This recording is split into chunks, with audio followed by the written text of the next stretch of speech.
Okay, we might kick off, everybody. So welcome. This is our third session of our webinar series from Coprice. We've covered two previous sessions where we covered preparing for feedlotting this season, and that was covered some great tips and advice on getting the most out of your lambs or cattle this season, getting that preparation right to achieve their best potential.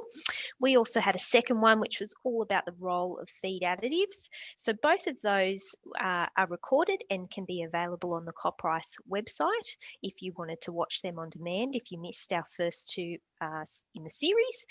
But this one is going to cover all about reducing the cost of production. So it's all about improving feed conversion efficiency. So it's a great topic to cover to really get the most out of your animals this season. I'll introduce quickly myself. My name's Adele Graham, so I'm going to help facilitate the webinar today, and I help with the ruminant marketing side here at Coprice. We've got two guest key speakers today. We've got Nicole Log. So she's got over 20 years experience in nutrition, and she's very experienced across the ruminant and equine nutrition space. So she's our key nutritionist here at Coprice, formulating a whole range of rations and custom diets across equine and ruminant livestock diets. We've got Jessica Hardy. She also joins us, and she's a graduate nutritionist residing in Leeton. Very passionate about that ruminant and equine nutrition space as well, working closely alongside Nicole. So she'll be a key speaker today as well as part of our Coprice nutrition team. So before we kick off, just a few things. We are going to cover a live Q&A session. So if you've got questions for our nutrition team today, we definitely encourage you to put them forward. What we'll get you to do is there should be a little question box at the bottom of your screen there in your Zoom window. Type that in and we'll be able to cover them off at the end of the session. We also have some great exclusive offers for our webinar guests today. So I definitely encourage you to stay to the end of the session so that we can give you more details on how to take advantage of those and to help you save some money this season. All right, so without further ado, I am going to pass over to Jess to kick us off today. Thanks, Adele, and welcome everyone.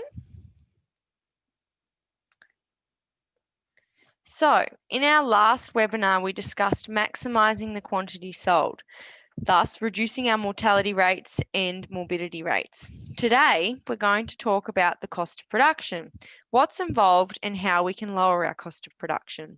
Our cost of production involves our animal health costs, our labour and labour-related expenses, and our feed costs and days on feed. Thus, the faster they grow, the quicker they're sold, which equals less time on feed, decreasing our cost of production and thus increasing our profitability.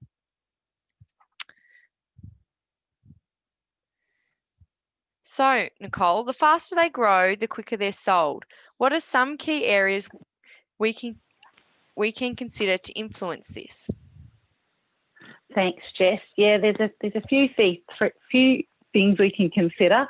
There's three factors that really affect your performance of the lambs in the feedlot, and that comes down to management, we've spoken about in the last two webinars, and the other one's genetics and nutrition, and I'll just touch on those today. In terms of genetics, we'll just do a little snapshot on it, but it really comes down to the maturity pattern of your stock that you're feeding. So people often know that second cross and even first cross lambs will produce quite well, grow quite well in the feedlot versus, you know, a merino that tends to be a lot slower. Now, given there's a lot of different genetic strains of even the merinos about these days, it will have a different maturity pattern. So, and we need to assess and use the appropriate rations for those stock as well. So lambs will tend to lay down bone first, and you see that as they grow, they got, you know, even when they're born, they've got these big long legs, there's a lot of frame they've got to develop.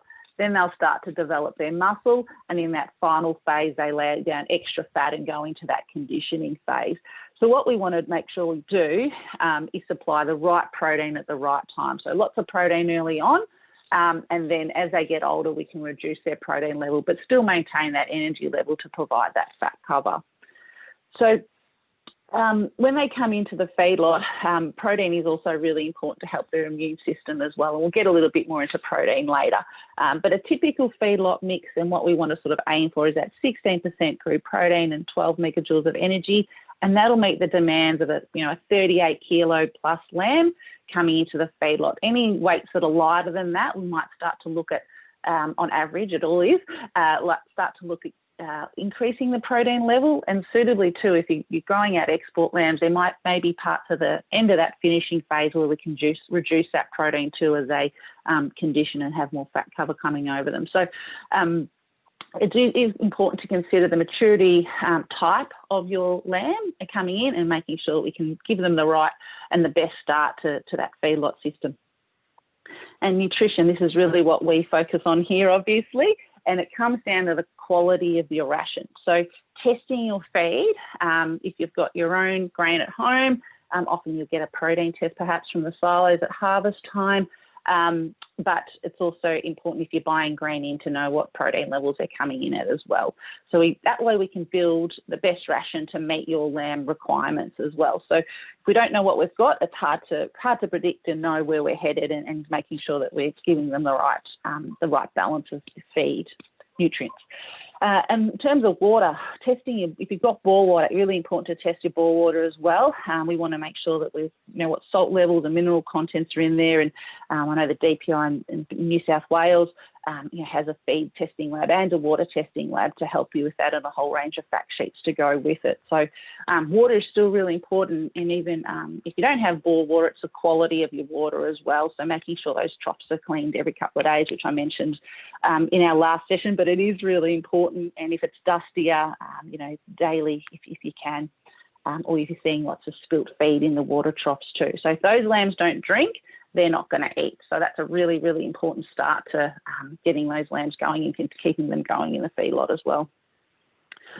So one of the most important parts of your feedlot ration is actually your energy of supply, and knowing what quality of grain that's coming in. So with pellets, they'll have a spec sheet that comes with them, and they'll say the energy value on it. If you're using your own grain, which is possibly likely this year with the plentiful supply of grain around and the prices coming back, what we actually really want to look at there is the starch content and your grain quality. So whilst we might have a protein test from the silos, even if you can get a test sort of once a year, just to assess the starch content, because it will vary from harvest to harvest a little bit.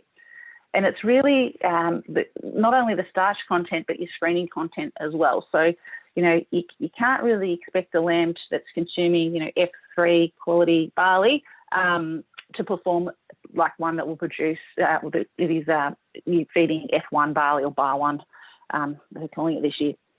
So the main reason for that is the screenings content and the starch content that's in those feeds. So if you've got a grain that has, an extra 10% screenings in it, you really need to add that extra 10% on top of the cost of the feed, because the screenings aren't really providing much nutritional value for that lamb as well. So in some cases it can change, it can throw out your numbers quite a bit if you look at it that way. Often if you've got your own grain, you've just got it there to use and you're value adding it, because you can't sell it or the price is that cheap. It's not worth selling, for example. So you can certainly keep feeding it to your lambs, but just be aware that they're not going to grow probably as fast or do quite as well as they possibly could if they had a better quality grain coming in. So it is really quite useful to do a feed test on your grain and get that starch content in there. And in the little example I've given there, that with that photo of the grain there and the barley, this was taken a few years ago, and it was just a really good example. So the ME of the barley came in at just over 13 meg, so 12.5, 13, so barley normally sits at, so it's a little bit higher than what we'd normally sort of see. But the starch came back at 65%. Now, it's normally around 55 to maybe 58% starch in barley, because on a dry matter basis. So it came back looking like wheat, which is really, really interesting, and it will behave that way too in the lamb and when you feed it. So it's just a little bit of extra caution there when you're feeding this particular barley that feed test came in at, is that actually probably going to behave a little bit more like you're feeding wheat in that scenario. And the protein level was at 13.7, so a little bit higher than what we normally see. Although this year we're seeing those sort of protein levels too. So good to get your barley tested for the starch content as well. And the reason for this is that starch is what drives the blood glucose supply in the lamb, and we need a good blood glucose supply to grow that bone and lay down that muscle. It actually needs energy to utilise that protein. So it's really, really important that we know what starch and energy content's coming into that lamb. Some producers also seen the added benefit of corn. So corn is a little bit different to, barley, wheat and oats in the fact it's got what we call like a bypass form of starch. So some of the starch in corn will be broken down in the rumen, and around 40% of it will pass through to the fourth stomach and small intestine, where it's broken down by enzymes. So similar to how we would digest corn actually. And what that does is when it's got enzymatic digestion rather than in the rumen, it's a direct source of glucose. They can break that down really quickly and turn it into glucose, whereas when the rumen breaks it down, it turns into what we call volatile fatty acids, which are taken to the liver and then converted to glucose. So it's a slightly longer process. So the addition of corn, can help boost that energy level, provide an alternate source of starch, and it's quite useful for those fast-growing lambs that are needing that extra energy boost as well. So fortunately, our Colliambly mill now can help you with mixing in some corn, and you really want to see it in about 10 to 15% in your grain mix to have an effect there. So energy, as I said, energy is required to drive muscle growth, and I've got protein quality on there as well. So also very important. So you've probably heard this before, that protein are the building blocks of muscle in particular. And my little, analogy here is my little bricklayer example, where protein or amino acids are the bricks, and your bricklayer is your energy. So if you have if you're building a house, for example, and you've got a set of bricks there, that's your protein. And you might have, that if you have more energy, you'll get the job done quicker. So if you have 2 more bricklayers there, you can put that house together in a pretty quick time frame and get the job done. If you have, way more bricklayers than you need, you're not utilising all that protein as well, because there might be a few standing around not getting the job done, for example. And alternatively too, if you only have 1 bricklayer and a whole pile of bricks, so lots of protein and not enough energy, it's just going to take longer and longer to build that house. And that's really how we frame up that energy protein balance in the lamb. We do have to have good energy coming in, and we do need to have protein there as well. And what that has an effect on ultimately, apart from growth rates, is your carcass composition, and that's based off your genetic merit of the lamb. But you want, you have too much energy and not enough protein, those lambs will sort of stay a little bit more stunted, and they'll run to fat's the word that can be used a lot quicker. And if they have too much protein and not enough energy, you can get this sort of leaner lamb with not enough fat cover on the carcass as well, so that your butchers and abattoirs won't be as happy with you in that respect. But getting that energy and protein balance right is critical for growth, and then critical for also their carcass composition as well. Great, thanks, Nicole. Now, you might have started to mention it in that previous slide, but the importance of feeding good quality protein sources to supply amino acids. Could you talk to us more in depth about the importance of amino acids for growth and performance of our lambs?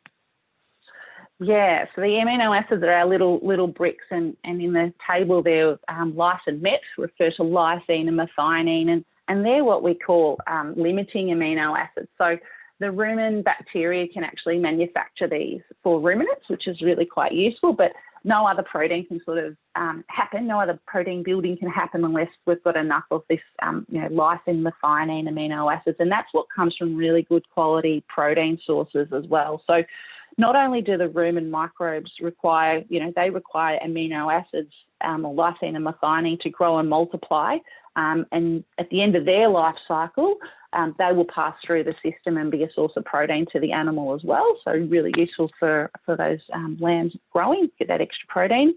Nice healthy rumen, lots of microbes to flow through the system and be used. And the fast-growing lambs and they're trying to maximise their genetic potential, they also require these extra amino acids and what we call bypass protein or undegradable protein, or UDP, you might have heard of it. And that's really protein which escapes rumen fermentation. So the microbes in there will digest some of it, and then some of it will flow through the system.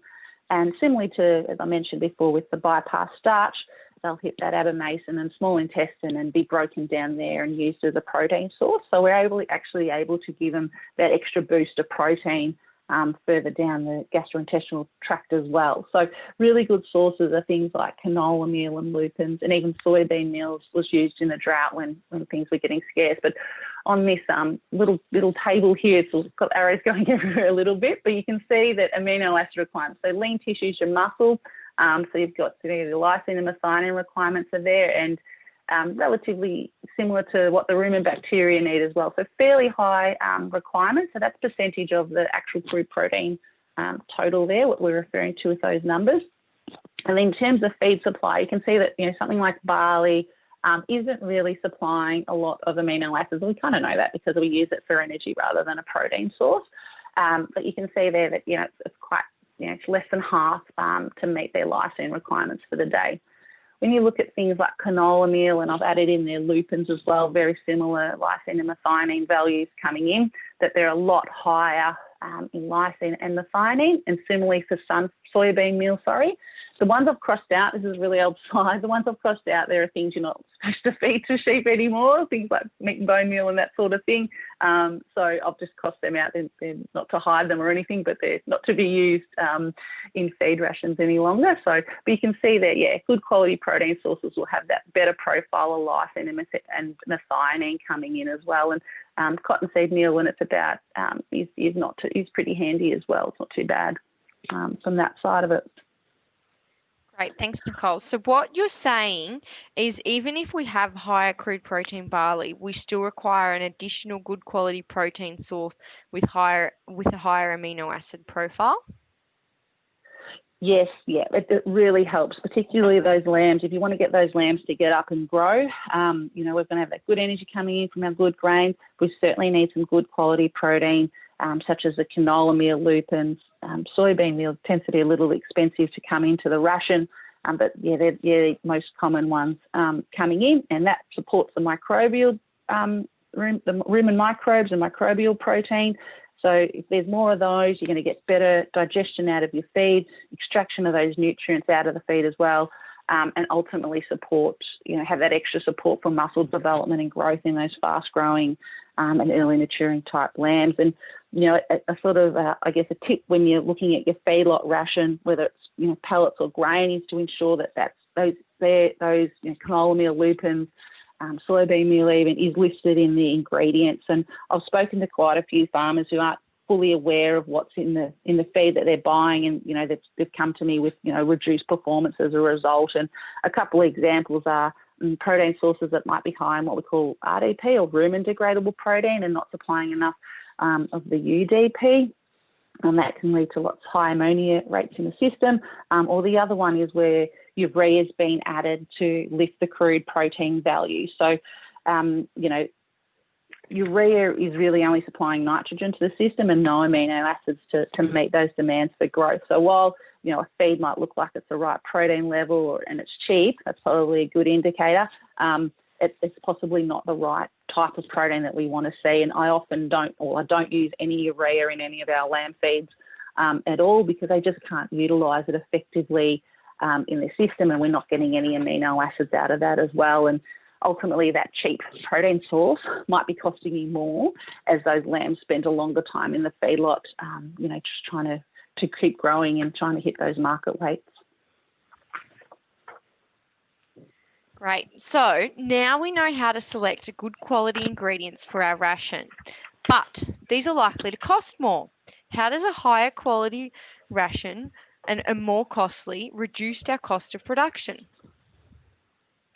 Yeah, so it really comes down to what we call feed conversion efficiency, and that's really looking at what bang for our buck we get out of the feed. And feed conversion ratio on that little blue table on the right there is what they eat, your dry matter intake, versus your divided by your weight gain. So the feed conversion ratio is a measure of the efficiency of those animals on feed. And we talk about it, quite a bit, and people want to know how well they're going to do and all that sort of thing. So it's not just about weight gain, it's about how well they grow given the feed that they've been given. And typically, got a couple of little examples here, but the one under the feed conversion ratio equation there is, a typical 40 kilo lamb. They have the potential to eat around 1.5 kilos of feed a day. So that's 3.8% of their body weight.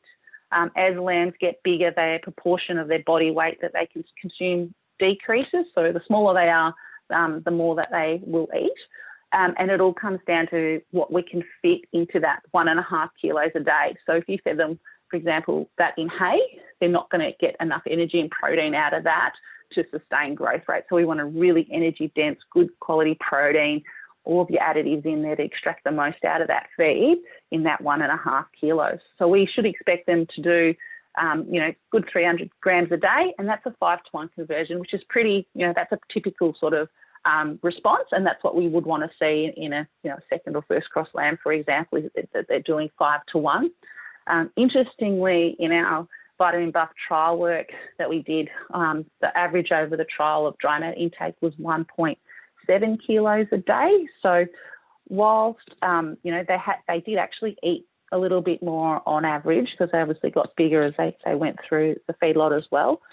Their feed costs would have been higher because they're eating more, but they grew faster than that 300 gram average a day. So they grew at a roughly 365 grams per day on average, which actually brought their feed conversion down to 4.7 to 1. So that allowed them to be ready for market sooner, and that's when you start to see some profitability happening on days on feed are less, and you can get them out the door a lot quicker. So it's really about having the right, whatever they're eating has got to be a really well-balanced diet, the right nutrients in there to get them to grow better. And the table on the right sort of explains it a little bit more, I hope. So this is our 40 kilogram growing at 300 grams a day, and they need that 16% quality protein, and it's really the energy density of what they're eating that will drive production, as we mentioned before. So I've got a range on there of needing between 50 and 20 megajoules per day. So that's the total amount that they need a day to grow at 300 grams. And why there's a range is due to the different maturity levels of those lambs as well. So, but just to give a bit of perspective, a 15 megajoule a day is the equivalent of a single bearing unit lambing, and closer to 20 megajoules a day is the energy required for a twin bearing unit lambing. So hopefully that'll put in perspective just how important energy is and how much they need to actually grow at these rates that we want them, which they're capable of per day. So they just need that good energy levels coming in. So I'll just quickly touch on there too that younger lambs are much more efficient, and we would have seen this show up more in the drought when we're weaning a lot smaller. These 15 kilo lambs or even less. They had really, really good conversion rates, and they just turned really good quality feed into growth rates. And they had conversions down to 3-to-1. And there's some sort of rough rules of thumb there of what we sort of should see in terms of feed conversion. And some people do it better than that, and some people are a bit on the other side. But there's sort of some typical values on feed conversion rates for different weights of animals there. But around 5-to-1 is quite typical there.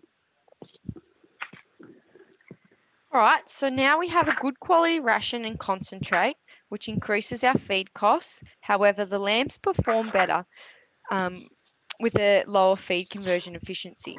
This decreases the days on feed and thus improves our profitability. We discussed some key additives in webinar 2. Another additive commonly used to improve feed conversion efficiency is Bovatec.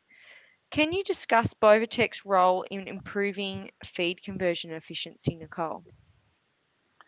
Yeah, and nearly I think every lamb feedlot type feed you'll see will have Bovatec in it. It's been around for a long time. The active ingredient's called lactulose sodium or salicylate, and it's classed as what we call an ionophore. So And ionophore is different to, esculin or virginiamycin, which is an antibiotic. It's in a different class, but it does have antimicrobial properties and is primarily, used to reduce coccidiosis, what we call a coccidiostat, in terms of protection in the lamb. So what happens is a fairly complicated little diagram on the right there, but that little eyes in the cell wall. So this is a little bacterial cell here. The little eyes there are the ionophores there, and they embed themselves in the cell membrane of bacteria, protozoa, and coccidia, the one that causes coccidiosis. So in this diagram, you can see they embed themselves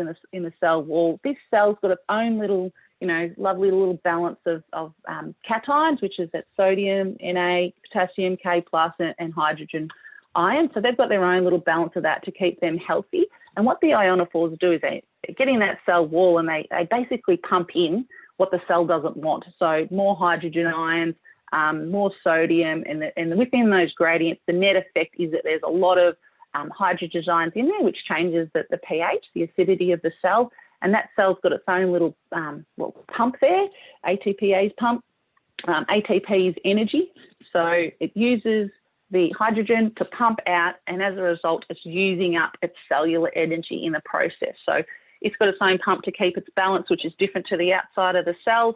It's got to pump out all these hydrogen ions, and in effect, it just uses up all its energy. It stops multiplying and reproducing and will ultimately die. And that's it in a nutshell of how Bovatec really works there. But it does that in particular with lactic acid producing bacteria, so it will help with that. And as I mentioned, the coccidia as well. And the net effect is it will change the volatile fatty acids that are actually the proportion of different types of volatile fatty acids that are in the rumen. And the one we want to focus on, volatile fatty acid, is called propionate. And the reason why that's important is it's one that's directly related to producing energy and producing glucose for the animal. So it changes the proportion of propionate in the rumen as well, which will help lift that as a glucose precursor. So its registered claim is for improved live weight gains and feed conversion efficiency in sheep, and for the reduction of fecal shedding of coccidia for sheep in confinement. So that's its claim that it has, and it's great that it has nil withholds for domestic, and also a nil ESI for meat sheep too. So very useful for particularly if you're in a coccidiosis prone area, and it's there to obviously help with feed conversion by changing or modifying that rumen environment and the balance of microbes that are there. Right, so I know you mentioned Bovatec has antimicrobial properties, Nicole. Is there any implications of this? Yeah, so in the rumen, like as I mentioned, we can assist with feed conversion efficiency by changing that proportion of propionate that's produced and reducing the number of bacteria that produce lactic acid and cause coccidiosis.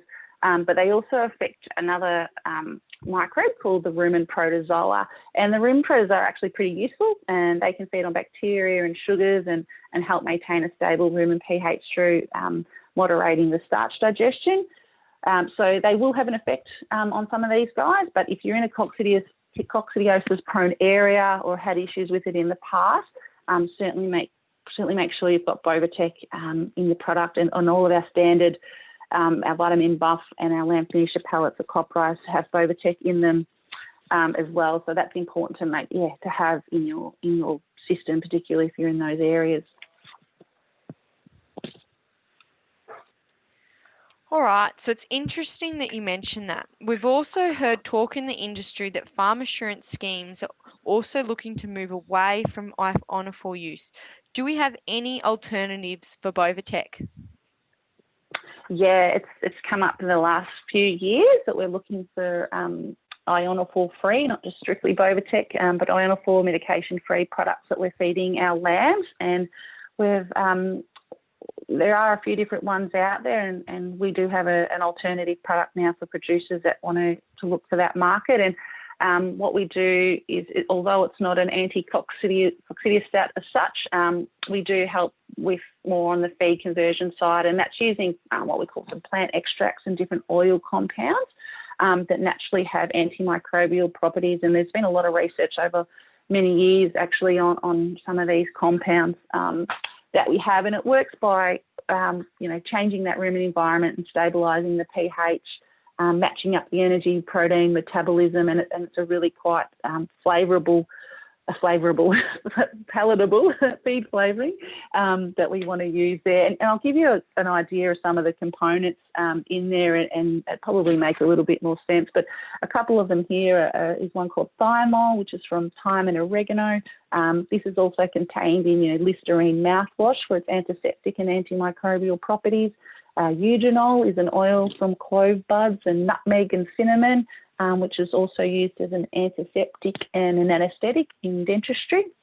Limonene, which as the name suggests, is a citrus-based oil from rind, and that we know that that's used like in the citronella type products and botanical insecticides, and is a selective antimicrobial. And then another one is vanillin, which is like your vanilla extract in your kitchen cupboard for flavouring, and is also as an appetite stimulant. So all of those come together, and they have different effects on, different rumen microbes and helping balance out the system. And our unfortunately, there's not a lot in sheep at the moment, but there's been a lot of work done in beef in the feedlots in the States, and they saw a 2.6% increase in their average daily gain and a 3.8% improvement in feed conversion efficiency as well. So it has been around for a little while. We sort of, hasn't really been used very much, but I foresee it moving forward that, we probably will take on some of these a little bit more. And now we have our vitamin buffer Sure that will meet the markets for those new antimicrobial options for some of these farm assurance programs that are out there. Great. All right, to summarise what we covered in today's webinar, improving feed conversion efficiency, so our growth rates and less time on feed, reduced our cost of production. So firstly, considering maturity patterns of our lambs, different genetics will perform differently. Secondly, grain and protein quality, it's important to test these. Good energy and starch levels, high quality protein, no urea. The importance of that is your amino acids for the growth, performance and development of your lambs.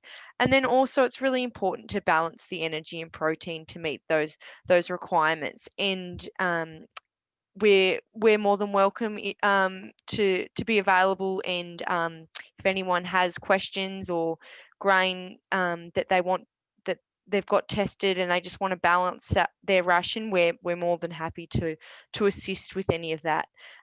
Feed conversion efficiency, it's a very important driver of profitability in the feedlot. We discussed Bovatech to reduce coccidiosis and improve feed conversion efficiency. And then also we've got our new product that we're launching, our VMB Assure. So a nil ionophore option to meet our farm assurance programs. All up, that's a wrap from us. We're going to go over to questions. We did have a couple pre-submitted questions, but as we talk through these ones, definitely type in the question box there. Any questions for our nutritionists? They're here live on the call and they're ready to answer your questions. So we have the first question from John. So it's around what we can offer here at Coprice. So Jess or Nicole, can Coprice assist with balancing a ration if they've got on-farm barley already available? Yeah, so our Collie site has been set up to do complete blends and also partial blends. So a large proportion of what we do is tailor rations for our clients.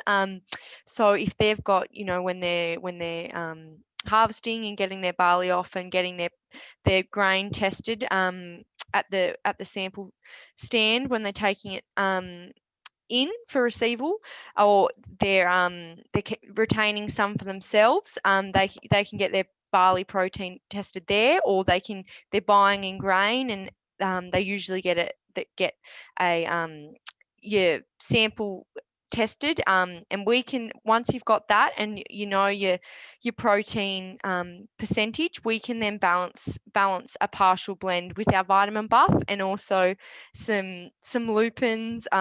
We've also got a canola maize pellet, which is provides that similar amount of protein and amino acids to balance up a feedlot ration for our clients. So we're more than happy to do that. If anyone has any questions or wants to send through what they've got on farm, what they've got available, and we can assist in providing that service for them. Perfect. So that sounds like we can really cater to either one of our standard product ranges, or we can even customize it, which sounds awesome. Another question here I have from Kelly for our team is, do you have any tips on maximising dry matter intake in cattle and sheep?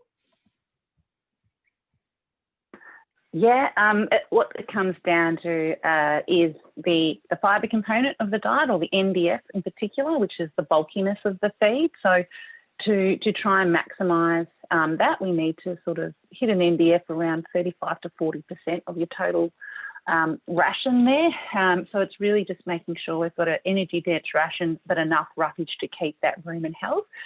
So the numbers are, we want at least 10% roughage, and lambs will actually eat, if you have your hay or straw separate, that's relatively palatable, they'll naturally eat 9 to 10% of their daily intake in roughage. So the grain portion there will come in, and you'll find that, of that 1.5 kilos, 1.3 odd of them is going to be your grain. So that's how you get your energy density in there. But overall, if we did a whole test of that, how that diet might look, it's really about the fibre content, or the NDF specifically, neutral detergent fibre, which is a measure of the bulkiness of the feed. So if we have a really bulky feed that does not bring in a lot of energy, then we can't maximise those dry matter intakes and that energy density and energy coming into, and protein and nutrients that are coming into the ration as well. So I hope that helps. Awesome. I think that's it for questions. Do we have any more questions from anybody on the line?